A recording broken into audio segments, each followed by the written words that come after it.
जय हिंद साथियों। आज हम लोग एज, उम्र या आयु का ये तीसरा पार्ट है। इसके पहले मैं 2 पार्ट को करा चुका हूँ। अगर आप उस 2 पार्ट को नहीं देखे हैं तो आप जा करके देख सकते हैं। आज का ये तीसरा पार्ट है। चलिए आज आपके सामने मैं 2 क्वेश्चन के साथ हाजिर हूँ और सॉल्व करते हैं। तो पहला क्वेश्चन आज का है, राम की उम्र उसके पुत्र की उम्र का कितना गुना है? 3 गुना है। और उसके पिता की उम्र का कितना गुना है? 2/5 गुना है। यदि तीनों की औसत आयु की बात कर रहा है, तीनों की औसत आयु कितना है? 46 वर्ष है। तो राम की उम्र क्या होगी? सबसे पहले आपको बता दें, इस क्वेश्चन में 3 लोगों की बात किया जा रहा है। 3 लोगों में कौन है? एक तो है पिता, पिता को मैं लिख सकता हूँ फादर एफ से, और दूसरा कौन है? राम, और तीसरा कौन है? सन। सन को मैं एस से लिख रहा हूँ। 3 लोगों की बात किया जा रहा है।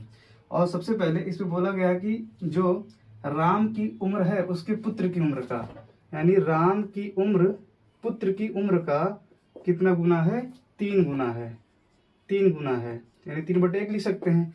तो यहाँ पे क्या आ जाएगा? R/S। एस को मैं इधर लेके आऊंगा तो ये क्या आ जाएगा? राम और सन में कितने का अनुपात आ गया? 3:1 का आ गया।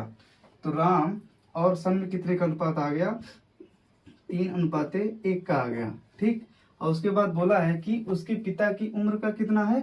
2/5 गुना। तो पिता का यानी राम फादर की उम्र का कितना है? 2/5 गुना है। तो मैं फादर को अगर मैं यहाँ पे लेके आऊंगा, फादर यहाँ पे आ जाएगा, तो फादर और राम की उम्र में अनुपात कितने का आ गया? 2 और 5 का। तो फादर का कितना आ जाएगा? 5, और राम का कितना आ जाएगा? 2। और इसको अनुपात विधि से सॉल्व कर लेंगे। जब सॉल्व करेंगे तो यहाँ पे आप क्या करिए, 5 और 3 का गुणा करेंगे, 5 तियां 15, और इसको सॉल्व करिए, 2 तियां 6, और 2 और 1 का मल्टीप्लाई कर दीजिए, कितना आ जाएगा? 2 1 2। तो ये अनुपात आ गया तीनों का, फादर का, राम का और पुत्र का। अगर देखेंगे तो जोड़ेंगे तो सबका यूनिट कितना आ रहा है? 15। 15 6 कितना हो जाएगा? 21, और 21 2 कितना आ जाएगा? कुल 23 यूनिट आ गया है। 23 यूनिट आ गया। और चूंकि यहाँ पे तीनों की औसत आयु की बात कर रहा है, 46 वर्ष। कितना बता रहा है? 46 वर्ष। तो भाई अगर तीनों की औसत आयु 46 वर्ष है तो तीनों का योगफल कितना आ जाएगा? यानी फादर का, राम का और सन का, इन तीनों का जो योगफल आएगा, क्योंकि 3 व्यक्ति हैं तो तीनों का हम 46 में क्या कर देंगे? मल्टीप्लाई कर देंगे। तो कितना आ जाएगा? 46 गुणे 3 हो जाएगा। ठीक। अब यहाँ पे पूछा गया है कि तो राम की उम्र क्या है?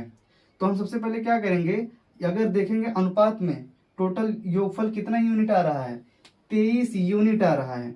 जबकि उनका औसत दिया गया था 46, योगफल कितना आ रहा है? 46 गुणे 3 आ रहा है। तो एक काम करेंगे, सबसे पहले 1 यूनिट की वैल्यू निकालेंगे। तो हम क्या करेंगे, जो ये 46 गुणे 3 है वो एक्चुअल में कितने यूनिट की वैल्यू है? 23 यूनिट की वैल्यू है। तो हम कितने यूनिट की मान निकालेंगे? 1 यूनिट का मान निकालेंगे। तो 23 × 23 और 23 दूना 46, तो 2 तियां कितना आ गया? 6। यानी इसका मतलब क्या आ गया? 1 यूनिट की वैल्यू कितनी आ गई? 6। अगर 1 यूनिट का मान 6 आ गया है तो हम किसी का भी उम्र निकाल सकते हैं। चूंकि इस क्वेश्चन में क्या कहा गया, राम की उम्र की बात किया जा रहा है, तो राम का उम्र अनुपात में कितना है? 6 यूनिट है। और जबकि 1 यूनिट की वैल्यू कितनी आई है? 6। तो हम क्या करेंगे, अगर 1 यूनिट की वैल्यू 6 है तो 6 यूनिट की वैल्यू कितनी आ जाएगी? 36। तो 36 यही राम का वर्तमान उम्र हो जाएगा। यह है आज का आंसर। चलिए दोस्तों दूसरा क्वेश्चन सॉल्व करते हैं। यदि ए की उम्र बी की उम्र का 2 सही 1/3 यानी 2 कॉम्बिनेशन 1/3 टाइम्स बोला जा रहा है, तो यहाँ पे क्या कह रहा है, तो आज से 5 वर्ष बाद दोनों की उम्र का अंतर कितना है? 12 वर्ष होगा। तो ए और बी की वर्तमान उम्र बताइए। सबसे पहले क्या करेंगे, ए की उम्र बी की उम्र का कितना टाइम्स कह रहा है? 2 कॉम्बिनेशन 1/3। और इसको जब सॉल्व करोगे 2 कॉम्बिनेशन 1/3 यानी 2 सही 1/3 को, तो 3 दूना 6 और 1 7, कितना आ जाएगा? 7/3। जैसे इस प्रश्न में अभी हम लोगों ने किया हुआ था, यहाँ से अनुपात निकाले थे, इसी प्रकार से ए और बी का जब अनुपात निकालोगे तो यहाँ पे क्या आ जाएगा? यहाँ पे आ जाएगा 7/3। इसका मतलब क्या हुआ कि वर्तमान में ए का और बी का अनुपात कितना आ गया। ए का अनुपात कितना दिया गया है 7 और बी का कितना हो गया, बी का 3 हो गया। अब उसके बाद कह रहा है कि आज से 5 वर्ष बाद दोनों की उम्र का अंतर कितना है, 12 वर्ष है। तो ए और बी का वर्तमान उम्र बताइए। तो एक बात बताइए, 5 वर्ष बाद पूछे या मैं कहता हूँ 100 वर्ष बाद पूछे, क्या उम्र का अंतर कभी घटेगा या बढ़ेगा? नहीं बढ़ेगा। यानी जो अंतर आज वर्तमान समय में 5 वर्ष है, तो चाहे 100 साल बाद पूछे चाहे 20 साल बाद पूछे, वो अंतर उतना ही रहेगा। तो ये केवल कंफ्यूज करने के लिए दिया गया है। तो अगर देखा जाए अंतर कितना है 12 वर्ष, तो इसका मतलब अगर आप देखें यहाँ अनुपात में अंतर कितने का आ रहा है, 7 में से 3 यानी 4 यूनिट का अंतर आ रहा है। कितने यूनिट का अंतर आ रहा है, 4 यूनिट का। और जबकि अंक में कितने का अंतर है, 12 वर्ष का। इसका मतलब 4 यूनिट का मान कितना है 12। तो 1 यूनिट की वैल्यू जब निकालोगे 1 यूनिट तो क्या आ जाएगा 12/4। तो 4 तिया 12, यानी 1 यूनिट की वैल्यू कितनी आ गई, 1 यूनिट की वैल्यू 3 आ गई। अब हमसे कुछ भी पूछो हम बता सकते हैं। तो हमसे पूछा गया है ए की उम्र और बी की वर्तमान उम्र।